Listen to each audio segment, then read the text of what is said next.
Okay, so earlier in the video, I had said that we're not going to worry about the 3 different types of cuts. What has happened though is we were doing our last drill, which if you've been following along, you saw the drills, and I kept getting Scott's hand with my counter. Kept getting his hand with my counter. So we went back and we looked at some video and we tried to see what was the root of that problem, why he was getting cut.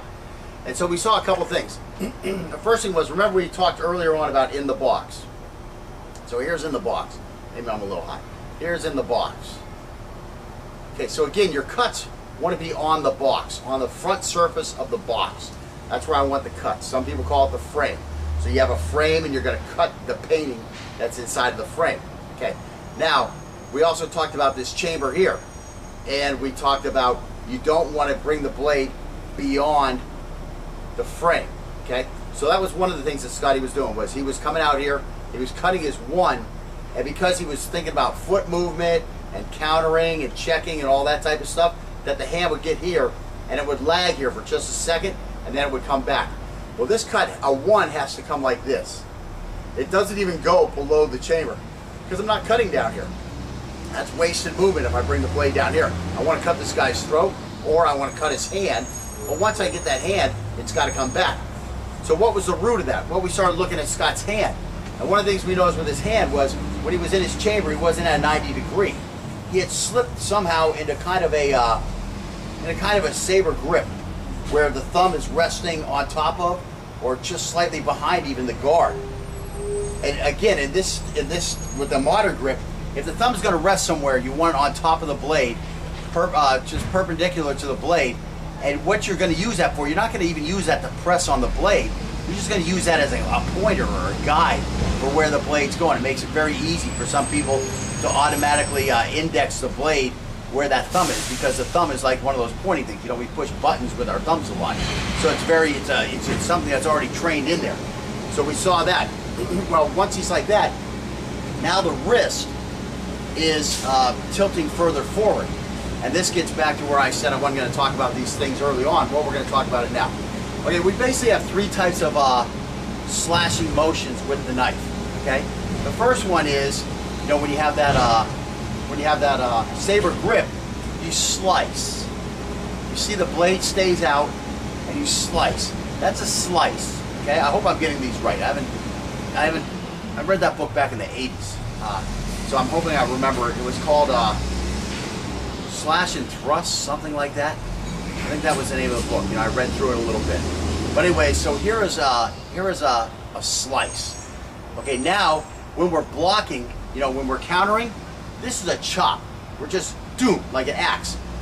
The blade of an axe doesn't bend at all. It just comes straight down. Boom. That's a chop. Boom. So when that knife comes in, bang, we hit it this way, or bang, we hit it this way. That's a chop. Okay. But what I like is that snapping, the hack. That's where we come out here and bam, that blade comes through, okay?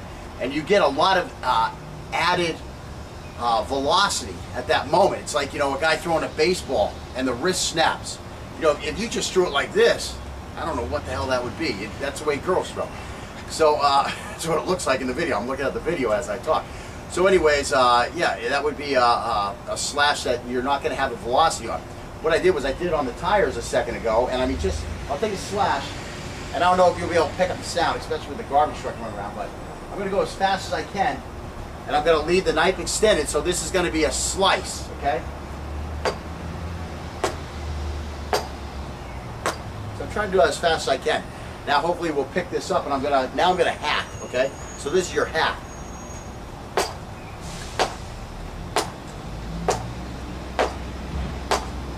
To me, I can pick up a louder sound when I'm hacking, and that's a result of the higher velocity. I'm not just the velocity of my arm.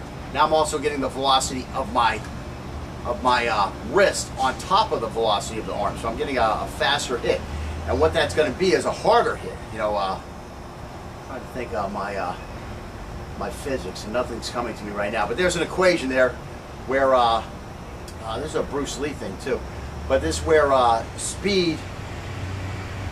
In the equation, speed times mass is something, but the speed winds up being like a a power instead of just a multiplier, if I recall. I don't remember the exact map. But anyways, if you have more speed, you're going to have more, I think it's momentum, right? You're going to have momentum. So you're going to be able to hit harder. And what does that mean? That means you're going to cut deeper. And again, what do we want to do? We want to cut deeper. Okay, when we make a cut, I always say you want to cut to the bone. I mean, if you can get to the bone on a slash, and especially like a slash coming here, if you get to the bone, that means you're all the way to his spine. And, you know, as I always like to say, you know, it's going to look like Ron Goldman. Let me see. Sorry, Ron. Rest in peace. Hope I didn't wake you up. But anyways, you know, that's what we want here. And so thus, when you go out here and you, boom, do this hack, once the hack is complete, that's pull it back in. Not slice, now pull it back in. It's got to be hack's complete. That's all the cutting I'm going to get out of this one. Pull it back. So now, even when I'm cutting here, it comes back. And I don't get into this lag where it comes back here. So again, we're, if, you know, this would be a good time for you to look at what you're doing. I mean, you've started, you know, on lesson 1. Now we're all the way up to lesson 5. It's possible that you picked up a bad habit. And again, that's because we're working on so many different things and we're feeding you so much stuff so quickly that you could have picked up a bad habit. So look at that again now. If you have picked up a bad habit, well, there's an easy way to fix it. Box drills. Okay, just start the box drills off slow. Make sure that when you, you know, when you step, the hand's going out. Well, that's okay. I could feint that way too. The hand's coming out, and that this one and everything. Like I say, get that arm out of the way, so it's okay to bring that elbow up. Now this one comes out. Once I finish that hack, it's got to come straight back. I don't hack and continue that fall through. That's all wasted motion right here. That was all wasted motion. The big thing is it took time. That gives this guy time to react. Whereas if I get it here and I'm here, well, now I'm ready to check and come in with a finishing angle. So again, we're just going to run through some box drills. Then we're probably going to repeat the last drill that you saw us doing before this little narrative. And then we'll get back on to letting the bad guy counter your feint and follow-up attack.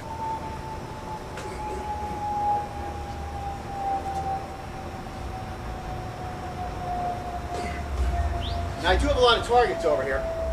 Scott was mentioning to me that he sometimes has problems finding targets over here. So first I was going to come with this slash. Well, I've got a break drill here. I could come here and hack this real quick. Then I could come in here with a stab. This, of course, is going to lower this arm a little bit. Now I can come back over here. That's going to pin him up here. Now I got to check here. He's going nowhere. And now I come up here real quick. Or again, I come with this deuce. And then just come right here with the angle 3 thrust. And then come up here to the neck. And then, you know, depending on where his arm is at that point, maybe he gives me the roll and cut here. Or he gets his hand back up here. And I got to come back down here. 1, 2, until he lowers the hand. And then I can roll and finish that with that slash, that reverse 4 slash.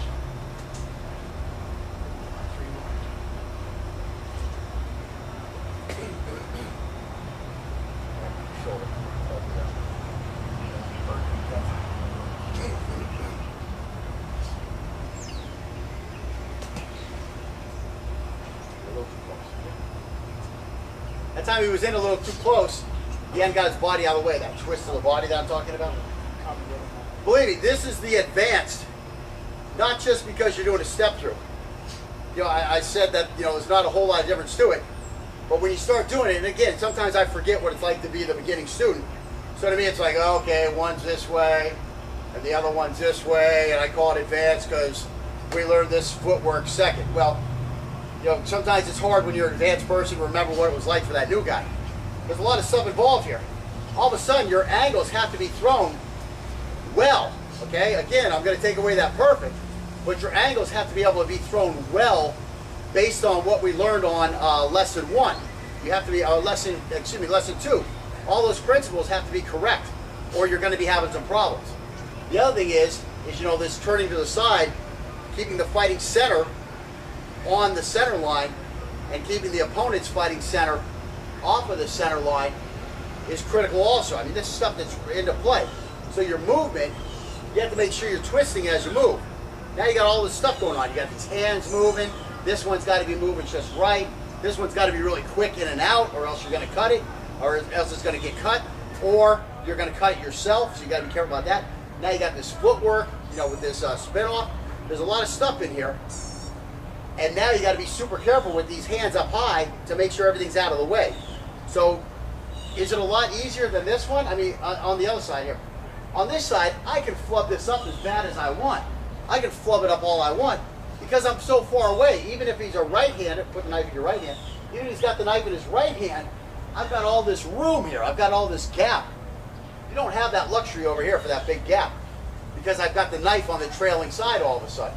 So now I've got to make sure I'm out of the way here. See when it's spinning, and then this comes through. Okay, get them both back up here before that slash. And see how I use the twist. Yeah. That twist is where my slash is coming out. And that's one thing with his empty hand. You need to make sure it goes up in his face, because if you put it over here, well, where's his aim going to be? His aim is going to be over here.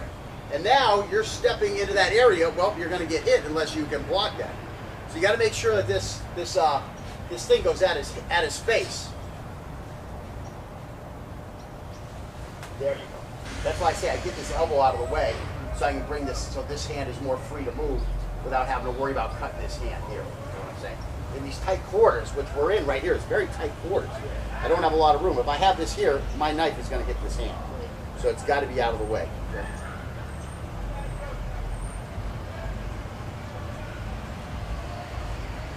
Move, right? That shoulder's going to be moving much less. So go for the shoulder. If you're going to check off, go for the shoulder with that empty hand. I mean, it just stops everything, you know. I mean, if I go for this elbow, bring your arm up. No, bring it up this way, like that. Okay, so again, when I go for it, just get it out of the way. See how easy that is? Okay, yeah, you can get it out of the way. Just start right there. Now when I move, just start right there. Turn this. Okay, he's hunting for my elbow a lot, he says, and that's why his hand's not coming back up. Well, I'm saying the elbow is probably not the best target. Again, I'm going to try to grab his elbow. Oops, I'm going to try to grab the elbow. I'm going to try to grab the elbow. No, I'm going to grab the shoulder. Well, the shoulder doesn't move. See what I'm saying? The shoulder's going to, it takes a lot more effort on him to move that shoulder. And one of the ways, now try to move the shoulder. See, that was good for me, right? Everything was good there, right? Bring the elbow up this time. Just, I'm going for the elbow, bring the elbow up. Now you just look at that slash. Boom. See how, okay. Now bring the elbow back. Now just stuff that right in my gut, right? See, those are bad. Now bring the shoulder forward. As I try to get the, no, bring the shoulder forward as I try to, oh, well, that worked out well. Now bring the shoulder back. Okay, now look, can you stab me? Yeah, we'll trade that. See what I'm saying? I got better trades there. Because this forces me up into this kind of position. I'm going to be easier to get that. But again, the guy's not going to bring his shoulder back like that. He's not going to be quick enough because I'm on the side of him. This is the problem I have. This is more of a moving object. I'm trying to get his hands from here and then just push off here. See what I'm saying? It's a nice load while it's up there to go to the shoulder. I mean, now we're really getting into micro type stuff. So anyways, your training partner needs to act as if he's a guy on the street and doesn't really know what you're doing. Yes, he knows you have a knife. Yes, he knows you're probably going to attack him, but he doesn't know exactly how that attack's coming in. A training troll is going to be like you're fighting Karnak on the street, because this guy knows in advance where you're going, and he counters that. So it would be here's a training Karnak. You ready? What? No, you have to. You're going to come at me. You're going to come at me, right? Okay, so you're coming in with the feint, right? Go ahead. Oh, I got you. Go ahead. Go ahead. Oh, see, I got your arm. Why am I getting his arm? Because I'm not even focusing on his feint. I'm looking at his knife arm the whole time, and I know it's coming out second, so I'm just waiting and I'm going for the knife arm. If you have a training partner like that, he's acting like a training troll. New web term. I don't know if it'll pick up. So here's I got the focus here. But again, like I said, all of a sudden I got him, and I'm like, shit, why did I get him? We're working on everything. And he wasn't paying attention to his intervals. He was way too on top of me. He didn't have room to throw the feint. And that's what I was talking about, what intervals will do to you. That's how it can screw up the guy fighting you. Once you go like this, he thinks he's safe. He's luring right in. That's what's happened to Scott here. He's being lured in by this false sense of security because my knife is so far back. He's thinking he's okay here. And again, you know, we're in it right now. Again, come forward. No, don't put your toe. Stand up. Stand up. Put both feet like this. So now you can see we're at what I would call very close contact distance. And you know, in a knife fight, that's suicide unless you're by far the faster and more skilled guy. You can get in here and win a knife fight if you have the ability to overwhelm your opponent with speed or skill. it still is risky business. I would much rather, if I'm going to be a close contact, be somewhere over here with a nice check happening up here, you know. And that's what this Feint is allowing us to do if performed properly. But you really have to watch out for your intervals. You know, you have to watch that front foot. Again, it's going to seem like you're too far away, and that's where you really want to be, where you feel like you're just too far away, because guess what? This guy now, he can't cut you. You know, you want to be back here somewhere. Now we settle into it, and where am I going to come into that contact distance is with a Feint. Now you enter that zone, and boom, now I'm over here. Bam, there's my cut. Bam, there's my cut. There's my slap. So you told me to put my foot here, And that's controlling the interval. and you're the one going forward. So I need to be going back. I mean, I'm just, I don't know. We really have to study the videotape for that. I do move forward on people. Yeah. Don't think I don't. And I usually compliment a student when he's pushing me back. I'm like, that's the freaking offensive posture. Not posture. What's the word? Can't think of the word. As you know, you've been watching my videos. And this happens on a regular basis. I could finish the word for somebody if they lost it, but if I'm saying the word, I need me over there to, yo, dumbass, it's this, you know. That's why they love me in the Marine Corps, because I would do that a lot to people. They'd be up there trying to say something. I'd be like, you know, I'm the little Lance Corporal in back. The word's posture, Sergeant. The word's posture. If they could have kicked my ass, then I would have had a problem. All right, fuck face. What do you want? Oh, he gave me a big chop on the shoulder. And again, that time you see me, I ramped it up a little bit. I called him a word. Got a little blood flowing in me. And when he came with that one, this hand was up here nice, covering my neck. He got a nice chop right on the top of my deltoid. I think it was more fist than blade. Yeah. It was blade, though. I would have a huge problem because he didn't cut muscle. He didn't cut tendon. That cut was ligament in the exact perfect spot. My shoulder would have dropped right down. The only thing holding on would have been skin. Now you see where you have room for that blade and everything, where the root is coming back?